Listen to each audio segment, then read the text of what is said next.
We're going live. No. We'll do it live. This is the Come On Man podcast. And here's your host, Paul Bauer. Good morning, guys. It's Friday. It's the end of the week. Who's got fun and exciting plans this weekend? I'm going to be streaming like crazy this weekend. But at least tomorrow anyway. You guys are going to get sick of this ugly bug this Saturday. Nurse Chick will be off taking motorcycle classes. And so I'll be keeping myself busy with Rule Zero. I'm going to be on the Dragon ship with Thor. I'll be returning to the Command Confidence podcast as well, hosted by Robert James. He invited me back, so why not? Why not? What else do I got going on? Nothing. Yeah, Nurse Chick started her motorcycle classes last night. So by Sunday, she should have her little piece of paper to take to the DMV to get her official endorsement. And then she and I could start a gun running gang. You know what I mean? Oh, man. The crow flies straight. Anyway. That was a Sons of Anarchy reference, guys. Sons of Anarchy. Anyway. So I'm trying something new in the chat today. I've set the chat to subscriber only mode. So I noticed some of the bigger channels doing that. And I'm hoping that by doing that, I get more subscribers. You know what I mean? Like, one thing that you guys should learn is that if there's someone doing something that you want to be doing, do what they do. Right? If the bigger channels that have like 100,000 subscribers set their live streams to subscriber only mode, it's probably for a reason, right? So trying that out today. So for you guys that are in the chat right now, thank you for subscribing. I appreciate it. Like Pearl says, if you've watched more than 2 of my videos without subscribing, we got beef. Oh, man. What's your take on Pearl, guys? Let me know either in the live chat or in the comments below. I've never talked to her, so I really don't have a firm opinion about her. I only know like what I hear, you know, but you take all that kind of stuff with a grain of salt. You know what I mean? All right, but that's not what today's topic is. No, this stream is going to be about, it's going to be for you guys who are getting ready to go through divorce. I'm going to tell you what to expect, basically. Right. So when my now ex-wife filed, I found it immensely helpful to talk to my Uncle Johnny because he went through divorce back when I was a kid.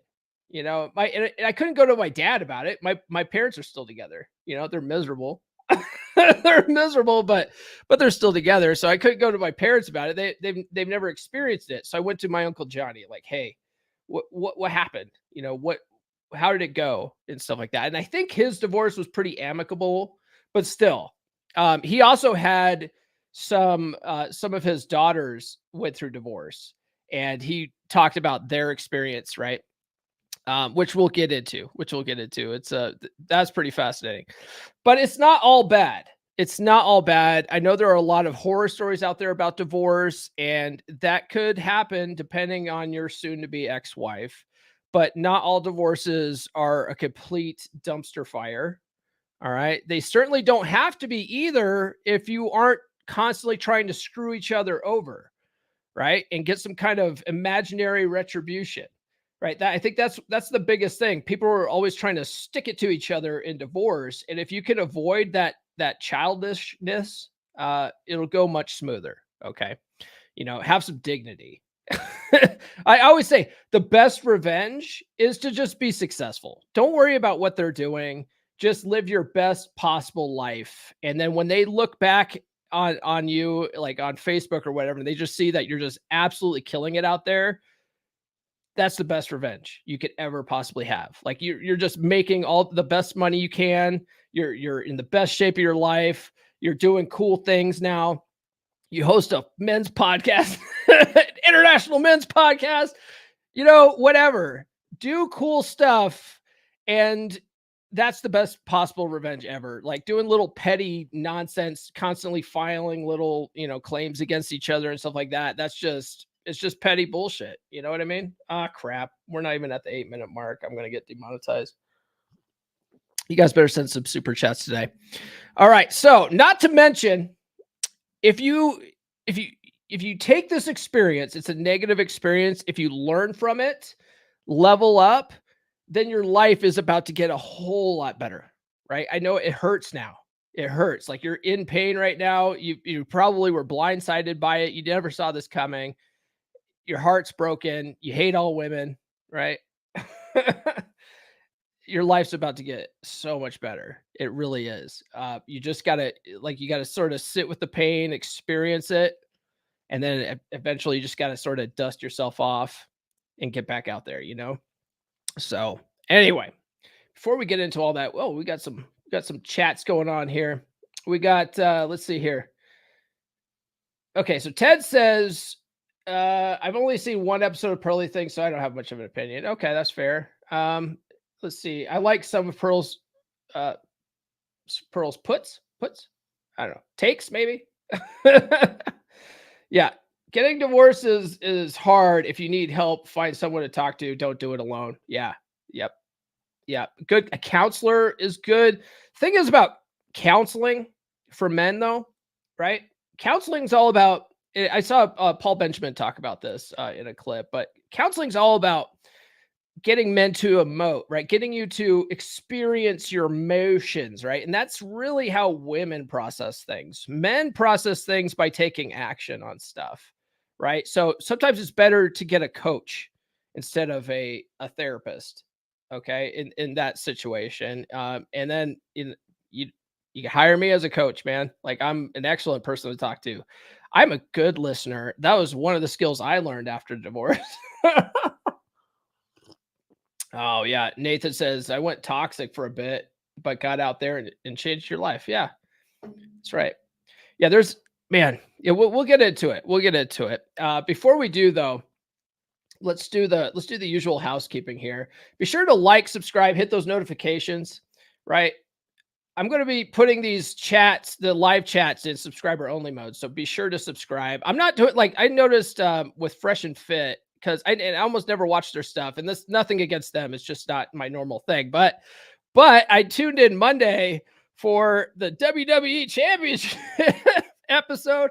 Uh, and I bought myself a super chat on there because to me, like it's like advertising during the Super Bowl, right? Like they built up this big showdown with Rolo and Sneeko and Destiny, and I was like, they're gonna have a huge audience. I'm gonna buy a super chat, you know. So I bought a super chat for them, so that I could be in front of 133,000 people, right?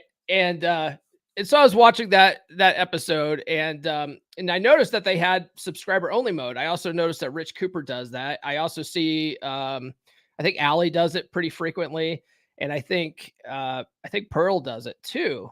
And I was like, I got to check this thing out. They have it set. You have to be subscribed for 24 hours though. Mine's not that strict. Anyway, drop a comment, sound off in the live. Be sure to sound off in the live. That really helps these live streams go by smoother, I think. And then if you watch the replay, drop a comment below. That helps us in the algorithm. Follow me on social media. The links are in the description.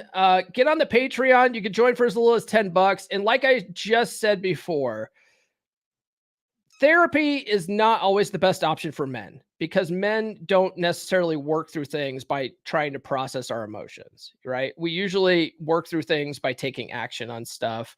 So coaching is sometimes a better option. So if you just want some kind of life coaching, how to navigate the divorce, right? Life after divorce, get on the Patreon. I have one spot left in my premium tier. So jump on that.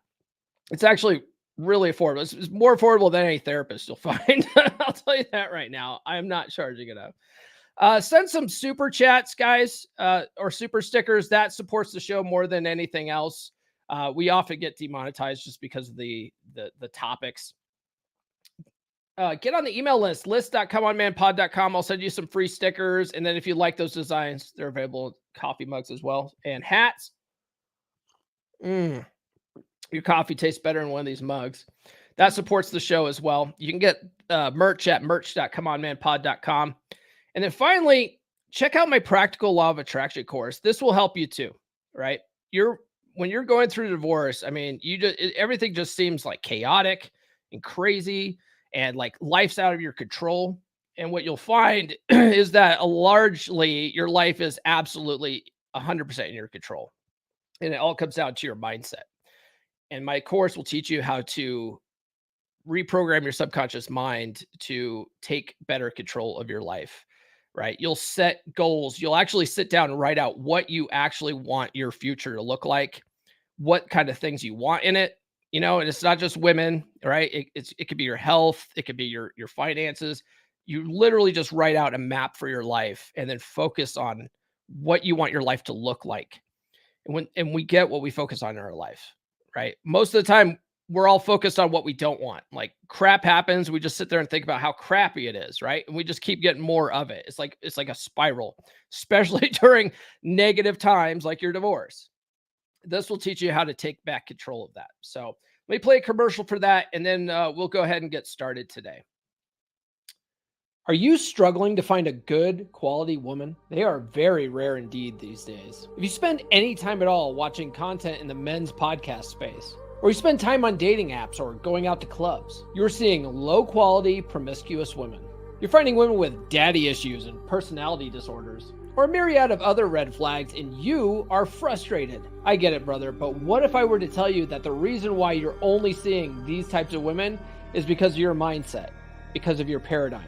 We get what we focus on in life, and you have trained your mind to focus on the type of women that you don't want. So those are the types of women that keep showing up for you again and again. Let's change that mindset today. If you're a guy looking to attract high quality, submissive women into your life, then I've got the perfect solution for you. And let me tell you, brother, it's all about mindset. That's right. You've got to reprogram your thinking to focus on the type of women you do want. That's where my practical law of attraction course comes in.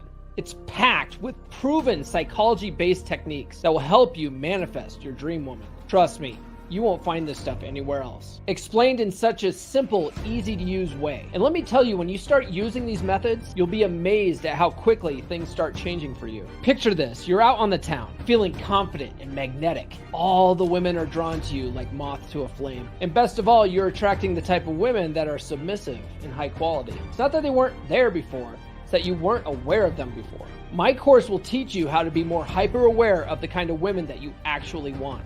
It will teach you to believe that you're the most attractive man around. And when you believe it, you'll carry yourself that way. So what are you waiting for? Sign up for my course today. Visit loa.comeonmanpod.com. That's loa.comeonmanpod.com. Start living the life you've always dreamed of. Don't miss out on this opportunity to up your game and find the woman of your dreams. The law of attraction is nothing without action. So what are you waiting for? Act now. Act now, guys. Get $100 off with code MAYMindset for the entire month of May. Lee Cross says, love the content, Paul. And I love you, random citizen. Just kidding. Actually, guys, Lee is hilarious, man. Lee is he's a stand-up comic. He's got a hilarious TikTok channel. He might have YouTube. Do you have YouTube channel too, Lee? Anyway, he puts his stuff up on TikTok a lot. I follow him. He's hilarious. Oh, let's see here. Nathan, let's see. Nathan's in the chat. Blake says that he got a separation 2 years ago and he dusted off.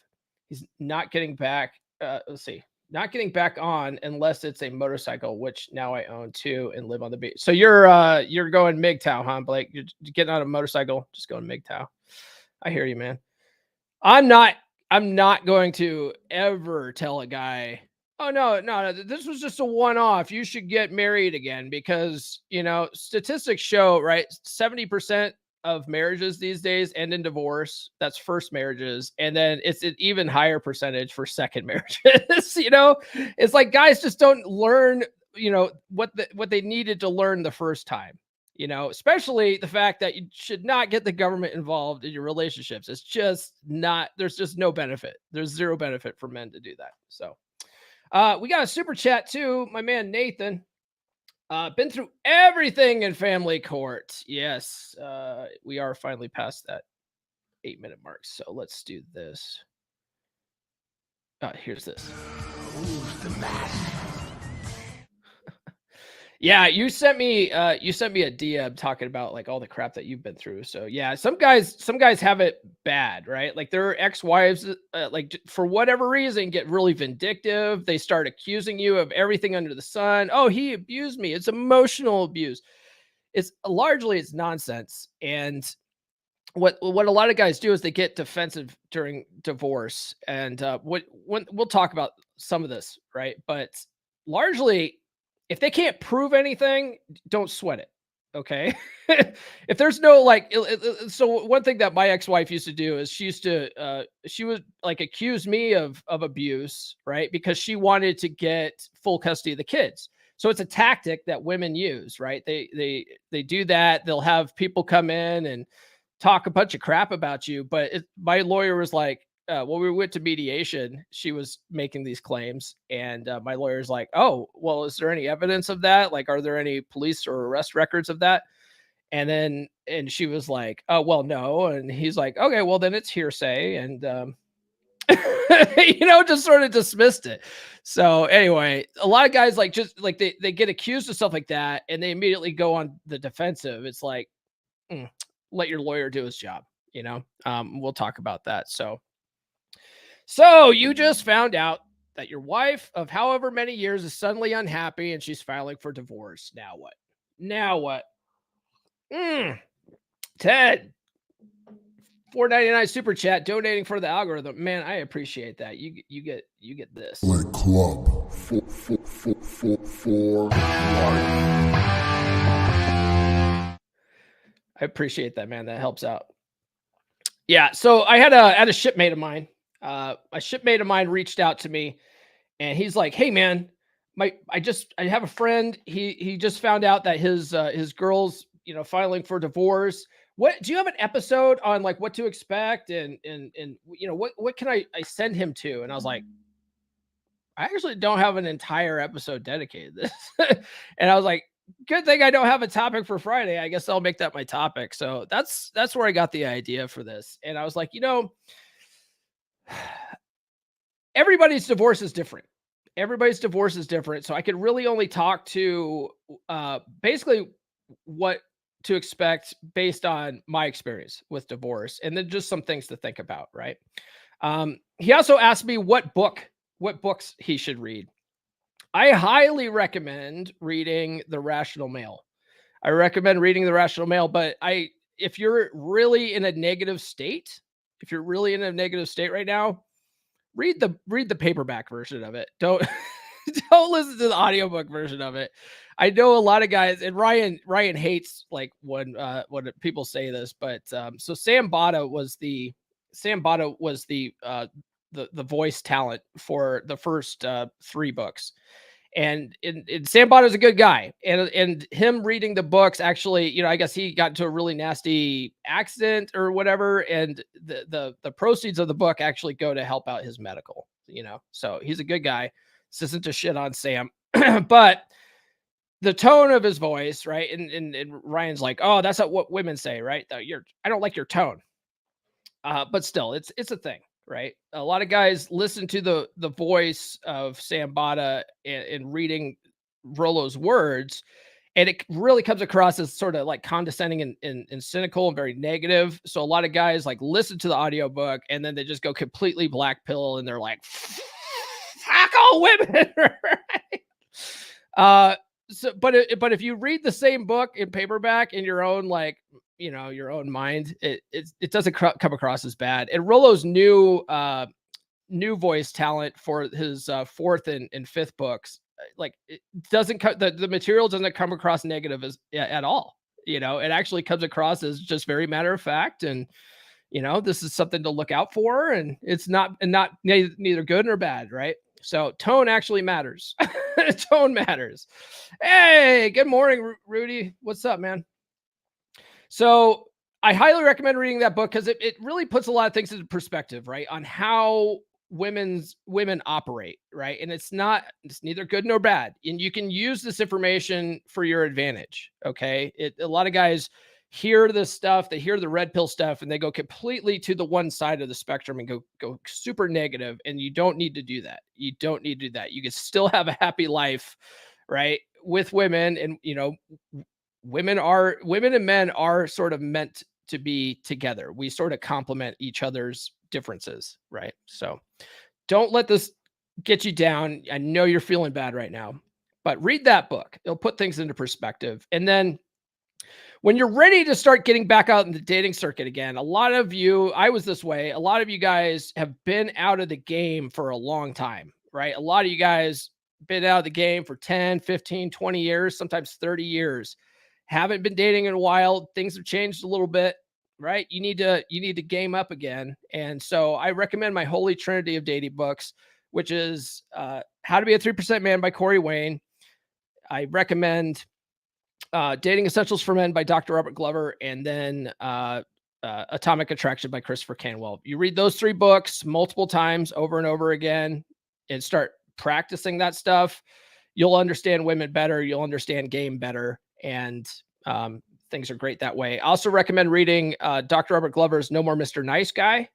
And another book from the Red Pill Forum sidebar that I'm reading right now is called When I Say No, I Feel Guilty.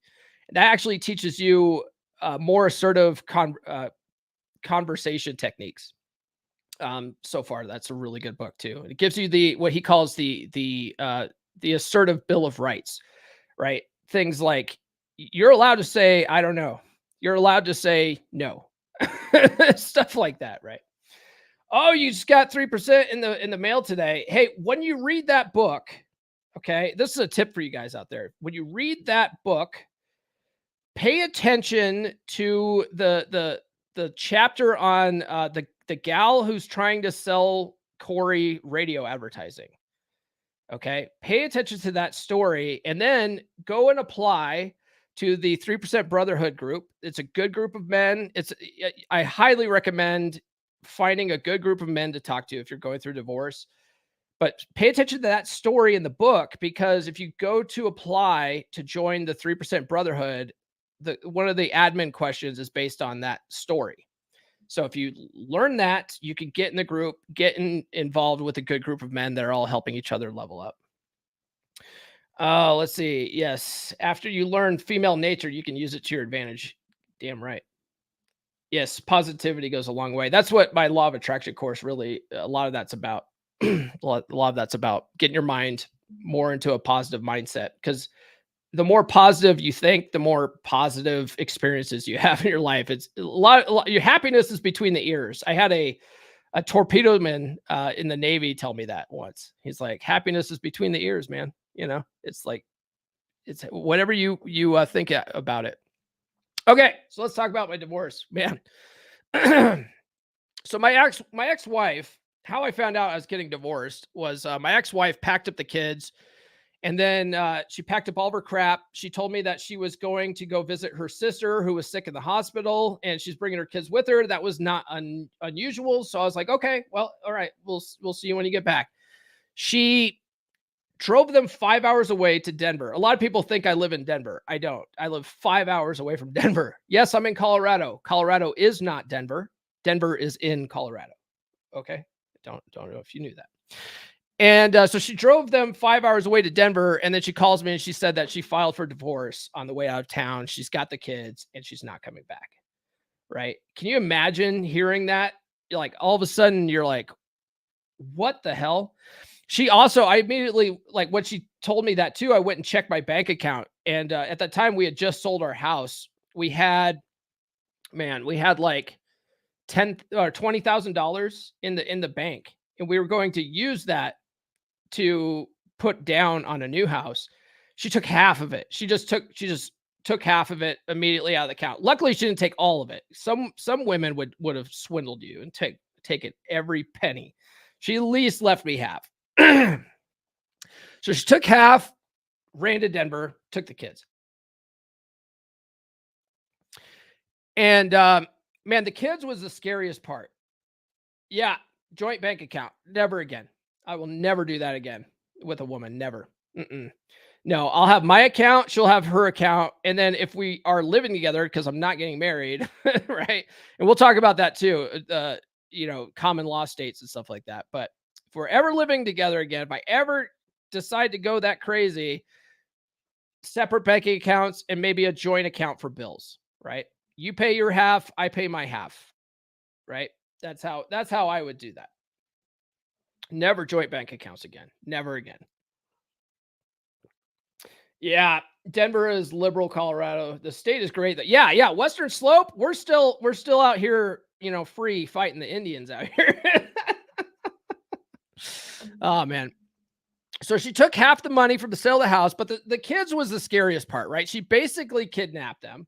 And I didn't know if or when I was ever going to see them again, right? This was on a Saturday too. So I couldn't call a lawyer or anything until the following Monday, right? Like there's certain things there's certain days like if it would have happened on a Wednesday, okay, no problem. I'm calling the lawyer the next morning because men want to take action, right? If there's something you can be doing right now, you should be doing it. That's the way I look at it, right? And if you can't be doing it right now, why worry about it? I was not of that mindset at that time. I was just sitting there just worrying about it for the entire rest of that weekend. Man, it was just like, dude, it was in my heart, right? Like my stomach like sank. Like I felt sick, right? Oh my God, I might lose my children here. That's scary feeling, you know? So I couldn't do anything about it till the following Monday. And that, so that left a day and a half of me being in my head about it.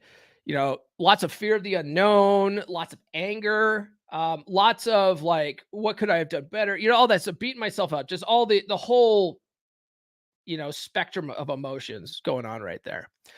Then my mom suggests having me talk to my uncle Johnny. So we invited him over, and that was a good experience, right? That gave me some action, gave me something to do, right? So she calls my uncle. We invite him over, and he told me how his divorce went back when he was getting divorced, back when I was a kid. And then he also talked about some of his daughter's divorces, right? That's when he recommended that I hire a lawyer, right? He said he recommended that I hire a lawyer in Grand Junction named Stephen Leish. Okay, Leish. So at the time, he worked for the law firm of Griff, Larson, Leish, and Wright. And so my uncle said that Leish was his daughter's ex-husband's lawyer. And he said, he goes, Leish was an absolute shark, just made his daughter look like complete garbage in court. And he's like, he didn't have to pay her a dime. He goes, you get that son of a bitch. You get that guy. And I was like, okay. So I called up, Griff, Larson, Leish, and Wright.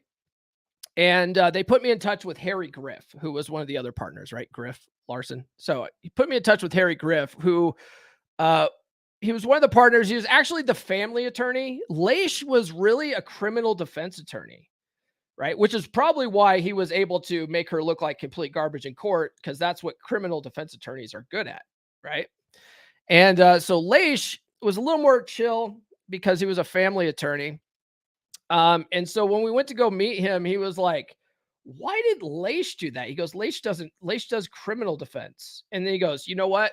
He goes, I don't know anything about that case, but I guarantee that your cousin's ex-husband probably had some kind of criminal charge against him, probably like, accused of battery or something like that. And so he hired Leish, and Leish was just like, all right, I'll just take care of all of it. Right. Oh, yeah. Yeah. Yeah. Lawyer firm names always have some awesome names in them. I know. Right. So Griff wasn't, I wouldn't call Griff a shark, right? He wasn't all about trying to make my ex-wife look like shit or anything. Right. But he was a tactician. He was playing chess the whole time. A lot of what he would say, and it would stick in my craw, is like, oh, we're trying to make it fair and equitable. It's all got to be about fair and equitable. And you're like, there's nothing fair and equitable about this, right? She's a grown-ass woman. She wants to be on her own. Go be free, little birdie. Why do I have to take care of you? Like, you want to get away from the nest, fine. Like, you're on your own. But that's not what the law says, right? So one of the things that he told me was, because I was pissed at him one day, right? I was not really pissed at him. I was just mad at the situation, but I'm like yelling and screaming on the phone. And he was just very cool with me, and he goes, you got to understand that your beef is not with me. Your beef is with the legislature. He goes, we just have to work with this, and but he had a plan the whole time. So if you get a good attorney, like sort of trust them a little bit, right? I would say, as best you can. As best you can. There's some not very good attorneys out there, but what's happening in the moment with attorneys, right? Sometimes their hands are tied based on the legislature. So is sometimes there's really not much you could do, right? So for instance, the alimony thing in the state of Colorado, my at the time they were just implementing a new alimony law, and my ex-wife is a tactician also. So she was studying up on this stuff. Like the whole idea of moving back to Colorado was her escape plan, really. In hindsight, that's what it ended up being.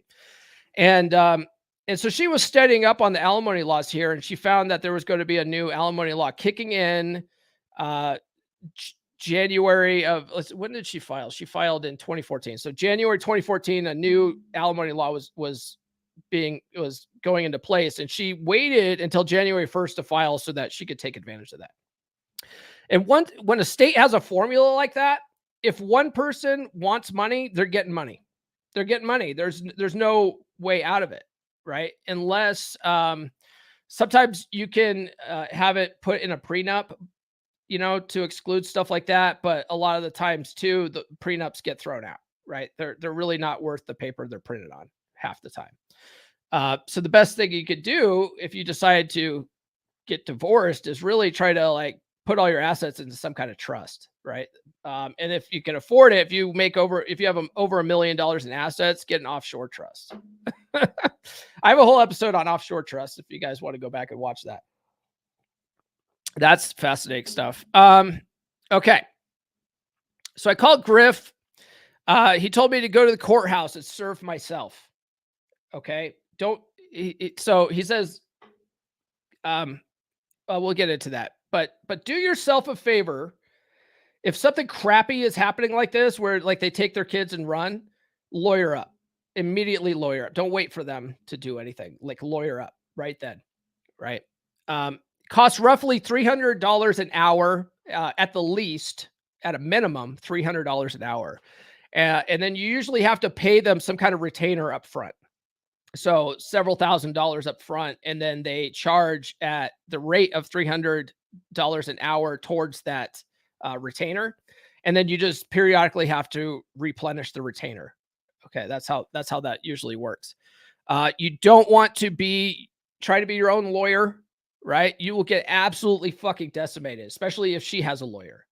Okay. You will get absolutely decimated. Don't try to out-lawyer a lawyer. Okay. All right. Get a good attorney. The only caveat I'll say to that is if you and her are just super cordial, right? And you just agree to go your own ways. Neither of you guys are trying to stick it to each other. You could probably get away with not hiring an attorney and just doing everything with LegalZoom or otherwise, if that's not the case for you, get a pro, right? It's expensive, but at the end of the day, right, 10 years from now, it's going to be absolutely worth the money. Absolutely worth it, right? Don't rush to compromise and settle things, right? A lot of men get screwed over this way. A lot of men just want it over with. They think that, if I just give it, fine, whatever. You want the house, just take the house. I just don't want the house. I want my peace, right? No, if you do that, you're just going to continue to get screwed. She's going to continue to take, and it'll be like a never ending flow of stuff. So don't be so rushed to compromise. And don't go out of your way to try to screw the other person either, right? It just prolongs everything, makes the whole process unnecessarily painful, costs you more money in the long run, because the longer you draw out this process, the more you're paying your lawyer, right? You sort of want this over quickly. So doing little petty fucking digs at each other and filing little stupid complaints with each other every other week, it just prolongs the process, right? It's unnecessary. Yeah, marathon, not a sprint. Literally every guy I know that's gone through divorce. Yeah, Yeah, man. And it's not over quick, right? My divorce took 11 months. It took 11 months to finalize, which for a lot of people is fast. I think Nathan in the chat here said it was like 2 years of fighting, right? Yes. Oh, good advice, Rudy. My company offers prepaid legal services. So yeah, you can sometimes like for $25 a month. I highly recommend doing that. After doing this with my attorney and paying this much money, one thing I do because I have a concealed carry permit is I pay for USCCA. I'm a USCCA member. That way, if I ever have to use my gun in self-defense, and some liberal attorney wants to make a name for themselves and try me for manslaughter or something like that, they'll provide me an attorney. It's worth $30 a month to not have to pay gobs of money out the ass to defend myself in court. And then, yeah, like Rudy said, there are a lot of companies offer prepaid legal services. Usually it's like $20 a month. It's totally worth it, man. Cause then you immediately have someone you can call when you have something like this. I do that. I signed up for mine because because when you go through a divorce and it finalizes, it's not over. It's not over. My ex has taken me back to mediation once a year after everything was finalized, and then she took me back to court back in 2020 to get more child support out of me, right? So I have prepaid legal services, so I could contact them and let them do the fighting for me.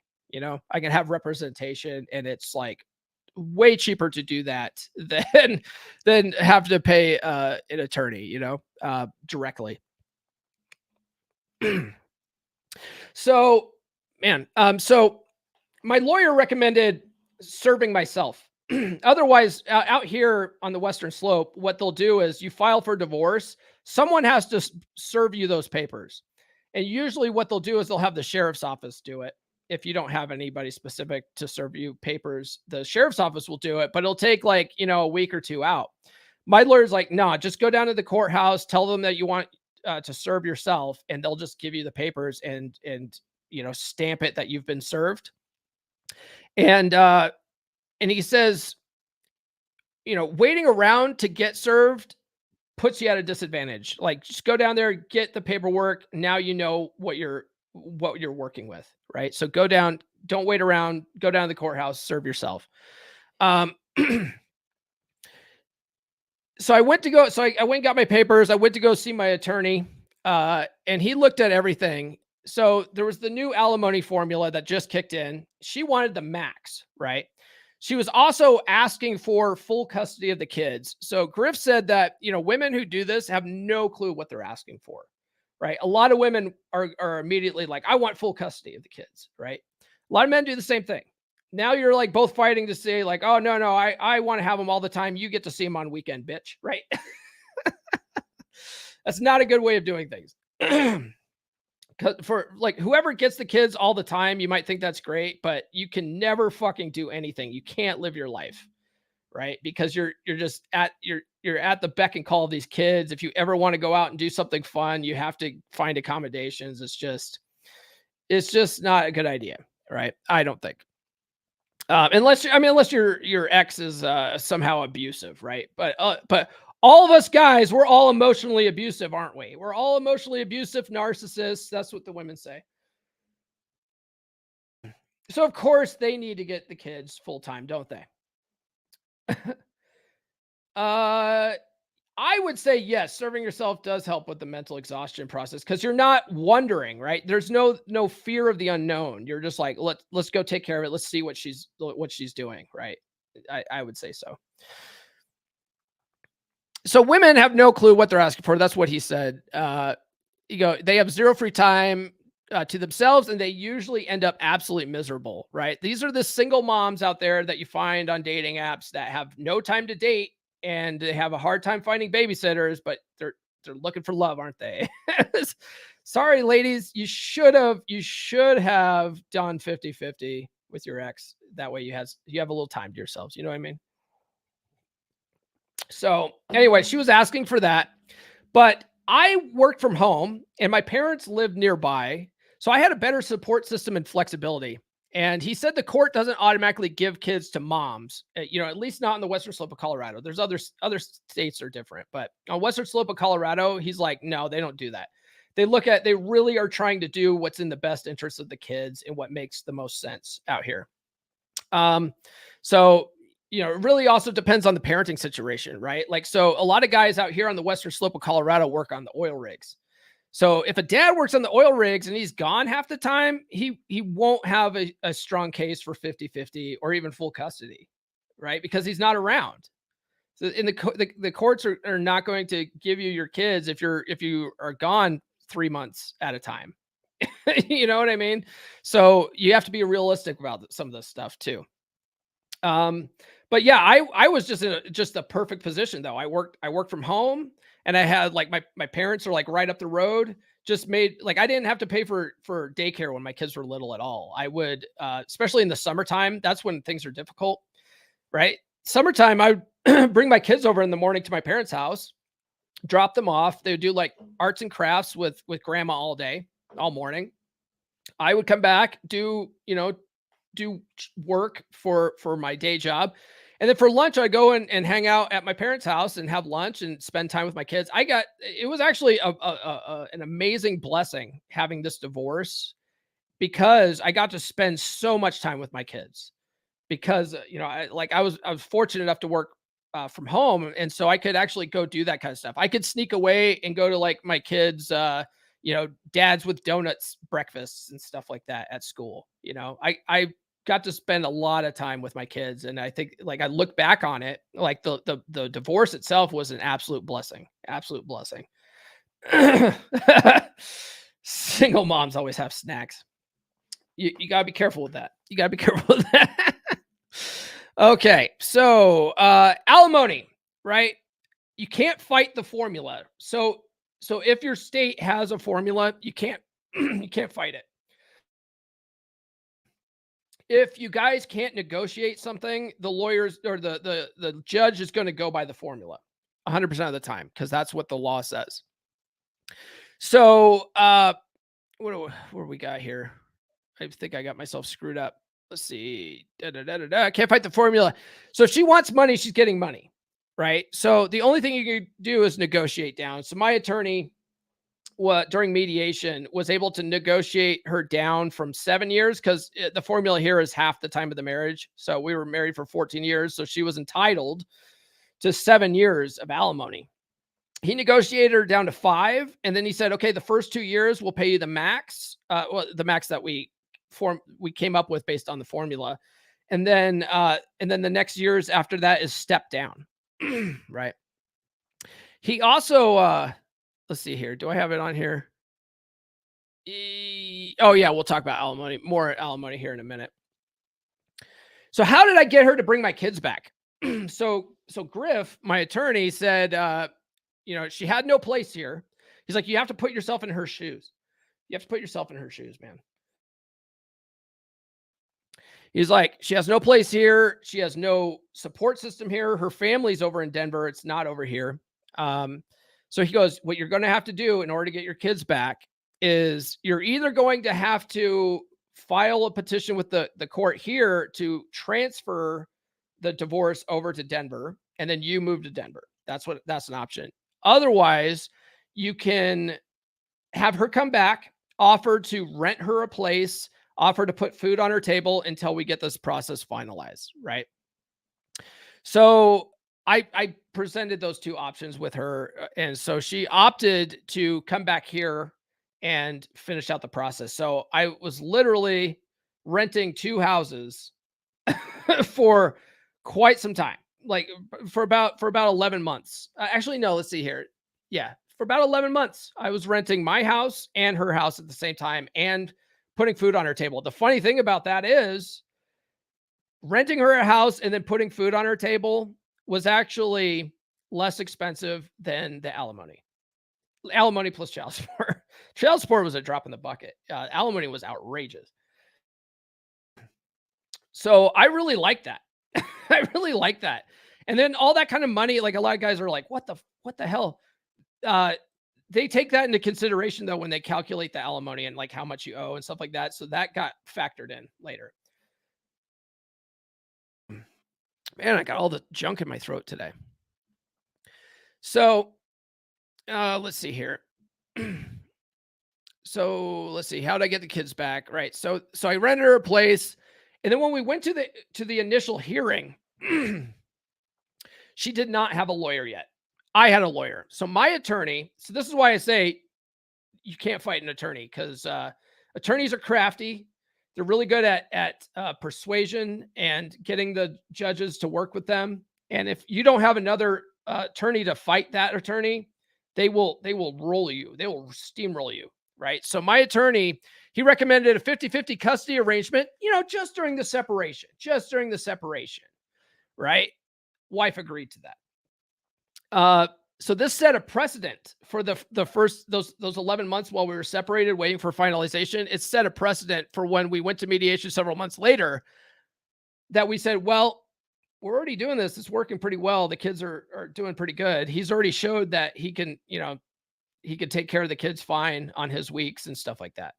So she had less of an argument to say, no, I need the kids full time. He's not a good dad. Right. My lawyer was playing chess. Alimony. God bless. She was asking for max.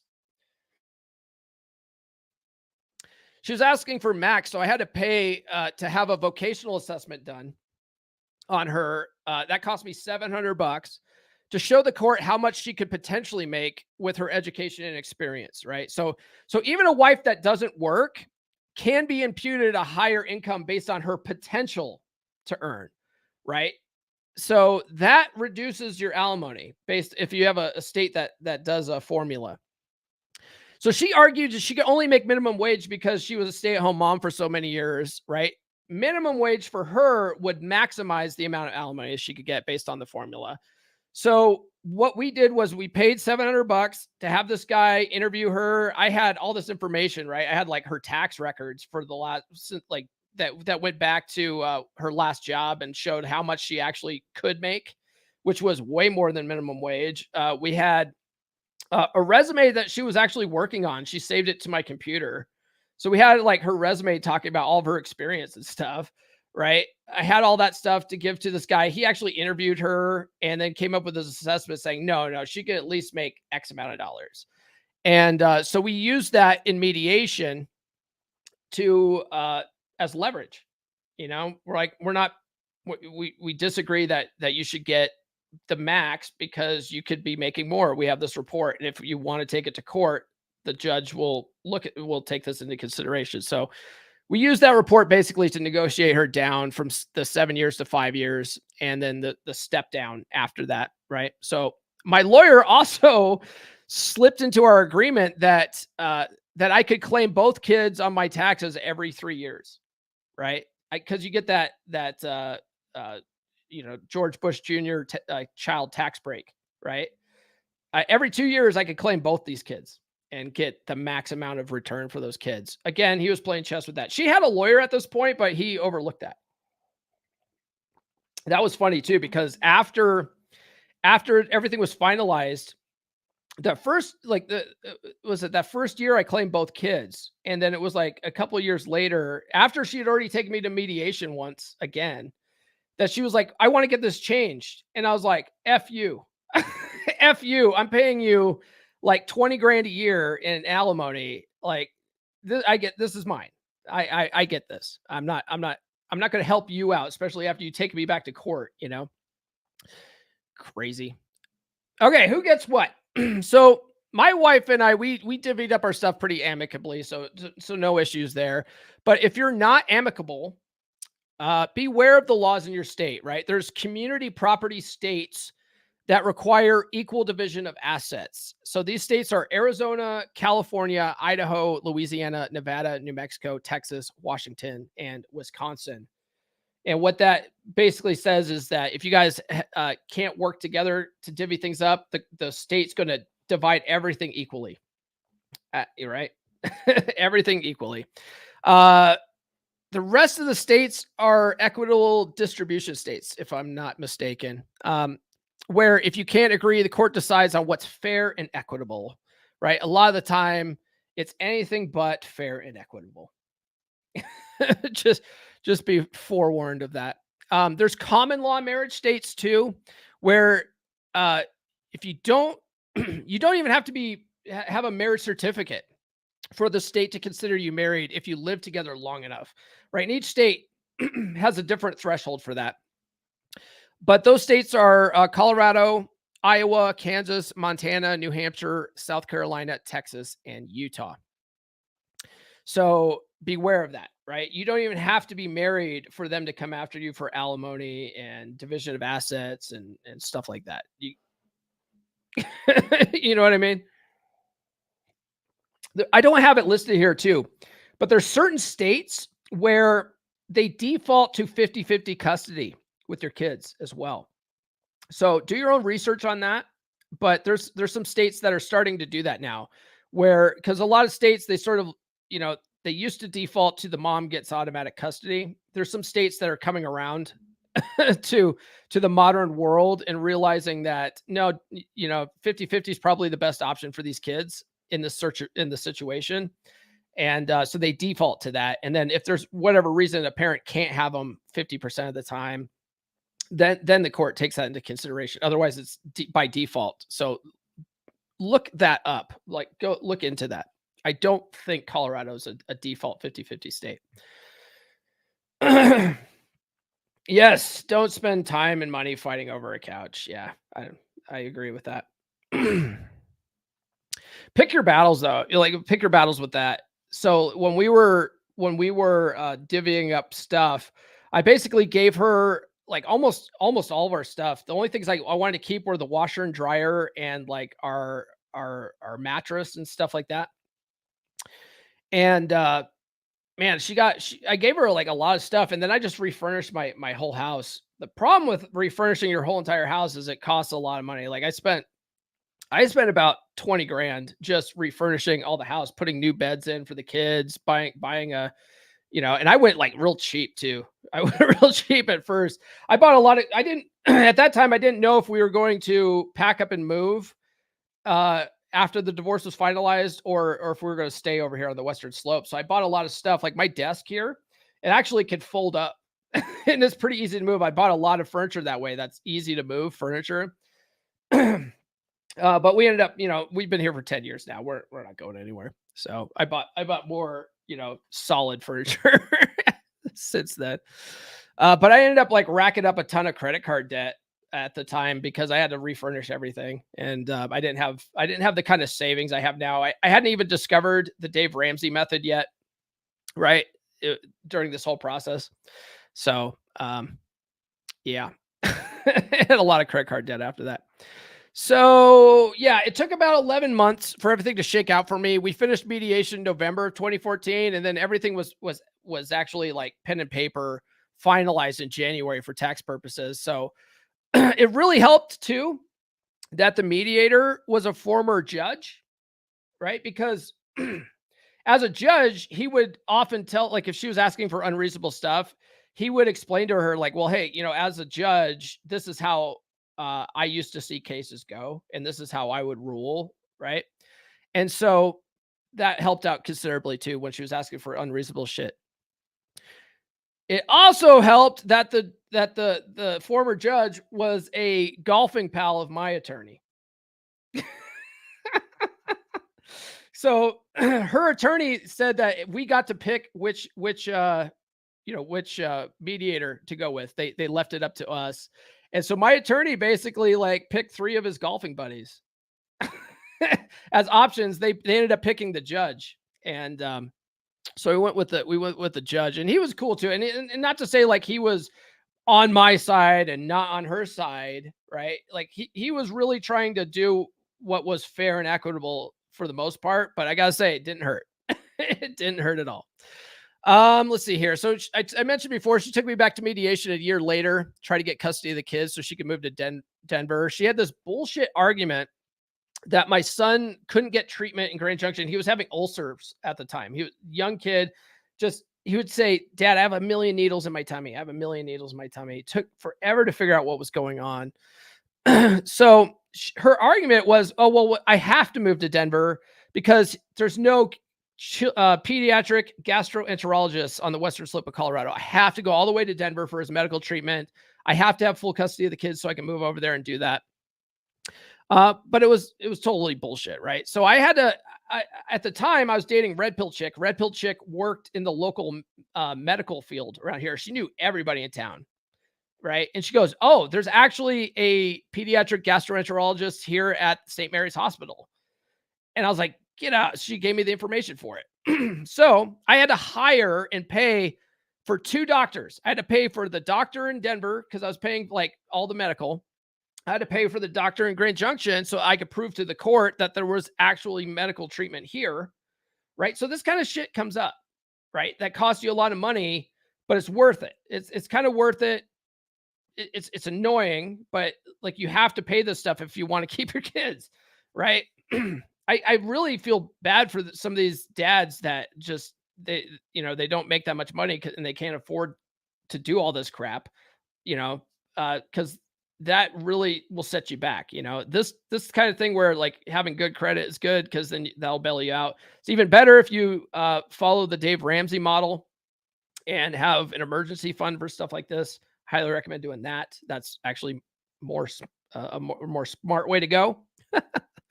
But this is the kind of stuff you can expect, right? This kind of nickel dime bullshit, right? And so the funny thing is, though, the doctor that I hired over here, and that doctor, I had to apologize to her too. And I was like, look, I hate to put you in this position, because she was like, well, if he's already seeing a doctor in Denver, I don't really want to do this. And I go, don't worry. We're just going to follow what the doctor in Denver says right now. I just need to establish that there's a medical doctor here in Junction for the courts. Like, I apologize for this. I don't want this to happen either, but this is the position we're in. So she was cool with it. She was the one that actually figured out what was wrong with my son, though. The goddamn doctor in Denver didn't know what was going on. They would take stool samples and they would do they were scoping him, right? They'd stick a scope down his stomach to see what was going on down there. No one could figure out what was going on. They were like, oh, we think it's stress related. We think it's stress because of the divorce and stuff like that. And I'm like, look at this. My wife's causing all this extra stress with the custody battle stuff. Like, I can't believe this crap. Wasn't any of that. What it ended up being was my son has asthma and he had this daily inhaler, and this particular daily inhaler medicine, one of the known side effects was it caused ulcers. If you don't after you take it, you have to make sure you rinse it all out of your mouth because you end up swallowing some of it. And that was known to cause ulcers. So once she finally was smart enough to ask the question, like, well, what is he taking any medicine? And we said, oh, he takes these inhalers. She went and looked it up. She goes, that's it. It's that inhaler. So start rinsing your mouth out when you take it. And they gave him this pink stuff that lined his stomach, and it cleared up after a couple of weeks. Right. So thank God that we found the doctor in Grand Junction that didn't exist. Right. So that worked out really well. My ex-wife was really humbled by that because she knew she was being an epic bitch by doing that, trying to take the kids. So what she really wanted to do was go live with her new husband. Right. She started dating her current husband, and he was living in Denver at the time, and he didn't want to move over here. So he was trying to get her to move. And in order for her to move, she had to take the kids, right? Or give up custody. Those were her options. She didn't want to give up custody. So she ended up convincing that guy to come over here. Sucker. Okay. Anyway, let's see here. She also couldn't just take the kids because I work from home and we've established the 50-50 already. And, my support system here was better. My attorney told me, he goes, you getting that 50-50 was the best thing you could do to prevent her from ever trying to take your kids again. Because it's established, right? The courts don't want to ruin something that's working already. And so when we went back to mediation, the mediator, who, again, golfing buddy, right? We used him twice. He basically told her, like, look, you don't have a good enough argument to move to Denver and take the kids. You're welcome to move to Denver, but he's going to keep the kids. That's how that's going to shake out. And she dropped everything. Right. Let's see. She took me back to court in 2020 again to request a salary reevaluation to get more child support out of me since I wasn't paying alimony anymore. Like this just goes to show you that once you think everything's finalized, you're like, all right, we crossed that line. We finally filed the divorce papers. Like we're done. We can just move on with our lives, do our 50-50 with the kids and, whatever. No, it's not over. Like they oftentimes come back. You have to expect it. You have to just plan for it. I fully expect. So my daughter is going to age out of child support here in January. In Colorado, you have to pay child support until they're 19, till their 19th birthday. You have to pay for their entire 18th year. You still have to pay child support. So I guarantee in January, when she ages out and it's just me paying child support for my son, that she's going to request a salary reevaluation to try to get the max amount of money she can out of my son, which is like, to me, it's just absolutely absurd because she's remarried, right? Like, why can't you and your new husband run your own household? Like, why am I subsidizing your household over there? Right? That's pathetic to me. If I was a guy that was married to a gal and she was doing that, I would be like, what are you doing? What are you doing? Right? Honestly, I wouldn't even be with a chick like that because that's a huge red flag to me. Because that tells me like, oh, you're gonna use your ex to subsidize our lifestyle. No, because you'll do the same thing to me. Get out of here. That's bullshit. So yeah, anyway, so I fully expect her to come back and try to nickel and dime me out of like for more money here coming next year in January. Mark my words. Mark my words. If you see on a live stream about it. Oh man. All right. So big takeaways here, guys. Doing petty shit will cost you a ton of money because lawyers nickel and dime every goddamn thing. My parents would always be like, oh, she's doing this. I know she's doing this to stick it to you, right? That's another thing too, is like you get these toxic people, toxic relatives in your ear. It's not helpful. It's not helpful at all, right? And so my parents were always like, email your lawyer, ask him this. Email your lawyer, ask him this. I was like, you realize that he charges me like a lot of money just to read my goddamn emails. You realize that. My parents don't realize. My mom now realizes it because she hired an attorney to set up a trust for we have family property up in Craig. She wants to, they want to move it into a trust. And so they're working with a lawyer on that. And she's like, this is astronomical. They charge me for this. And I called them and asked them this question. They charge me for, I'm like, Mom, that's exactly why I asked you guys to stop telling me to email my lawyer every time you had a fucking question. Right? No contact from your lawyer is a good thing because he's not billing you. You know what I mean? So let's see here. Lawyer up. Don't try to do it on your own unless you're both super amicable, right? That's the only time. Otherwise, lawyer the fuck up. Like Rudy said, if your company offers prepaid legal, use it. Buy it now, right? You want to distance yourself from toxic relatives that talk shit about your ex the whole time. It's not helpful, right? My parents were always thinking my ex was up to no good, trying to stick it to me. It was toxic as fuck, right? They're just always in my ear, like, oh, you should stick it to her by doing this, right? It's like, it's not helpful at all, right? It's not helpful to your mental state. Get away from toxic fucking people that are talking shit about your ex. It's not going to help you. And know that your ex has toxic people in her ear too. And hopefully she ignores them, but don't count on it though. So lawyer up, lawyer up. All right. And then finally, you've been out of practice on the dating circuit for a long time. Some of you guys are like, I'm done with women. This is a fucked up experience. Most of you guys are going to come back around though. You're going to realize like, not all women. I look at it like it was an excellent learning experience. You should look at it the same. It's an excellent learning experience. Move forward, move on up, right? But you're out of the dating pool for a long time, and you'll find that dating kind of sucks at first, right? When you have no game or whatever. So you'll be tempted to try to get her back because it's low-hanging fruit, or at least you think it is, right? Just don't fucking do that. It's funny. My friend Benny, God bless him. his business is absolutely taking off. His date coaching business is taking off because he realized that a lot of guys find their way to the space because they're trying to get an X back. So all of his content on TikTok right now is just him talking about how to get your X back, how to do no contact properly and stuff like that. And he's just raking in people. And I'm just like, dude, I can't do that, dude. Like I love Benny too, and he does offer good advice, but I can't personally do that. I can't personally like advocate and make my business around that because like that to me, like I just have moral issues with it, right? I personally believe in the iron rule of Tomasi number 7, right? It's always time and effort better spent developing new, fresh, perspective women than it will ever be in attempting to reconstruct a failed relationship. Never root through the trash once the garbage has been dragged to the curb, right? What else does he say about it? Like it's dirty, it's messy. Your neighbors see you do it, and what you thought was valuable is never as valuable as you thought it once was. Or I'm paraphrasing that last part, but that's essentially what it says.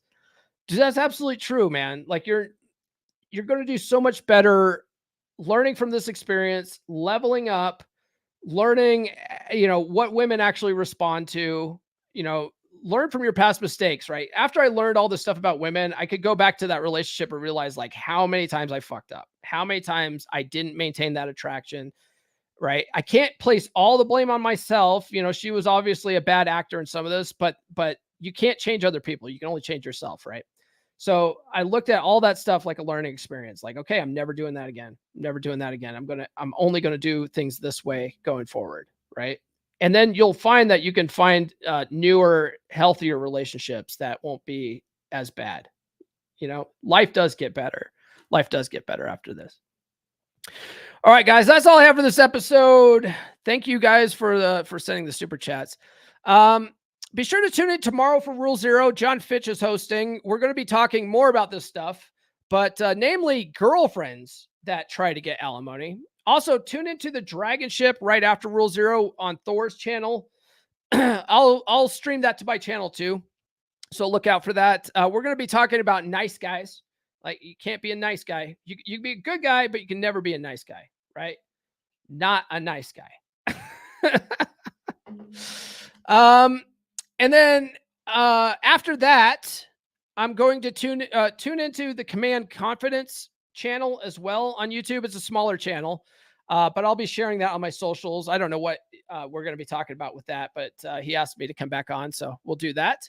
And then finally, tune in on Monday. Aaron Clary is joining me to discuss his Dad You Never Had course. And, Clary is just a funny guy, and it's a good interview. It's always fun talking to Cappy, man. He's got an interesting perspective on stuff. All right. That's all I got, guys. So if you haven't done so already, please like, subscribe, hit those notifications. If you're watching on the replay, drop a comment. Any comment will do. If you're listening on your favorite audio platform of choice, give us a 5-star review. It helps out more than you know. Follow me on social media. The links are in the description. Get on the Patreon, guys. If you're going through a divorce, like you want someone that can help you navigate it in a healthy a mentally healthy way, join at least tier 2. Join at least tier 2. You'll have unlimited access to me on Telegram. We can send voice and video messages to each other. We can just send normal text messages. We can work through all this together and get you to the other side in a healthy manner. So you don't go like full black pill, that's not going to help anybody. You know what I mean? Thanks to everybody that sent super chats today. I appreciate it. Get on the email list.comeonmanpod.com. I'll send you some free stickers. The stickers are also available as merch as well, right? I got hats and stuff too. You can get that at merch.comeonmanpod.com. That supports the show as well. And then finally, check out the Practical Law of Attraction course, right? LOA.comeonmanpod.com. Things like if you don't take control over your mental state and the direction in your life, things tend to just sort of happen to you. This divorce probably just happened to you, blindsided you. That's what happens to a lot of men. You'll find that you attracted that.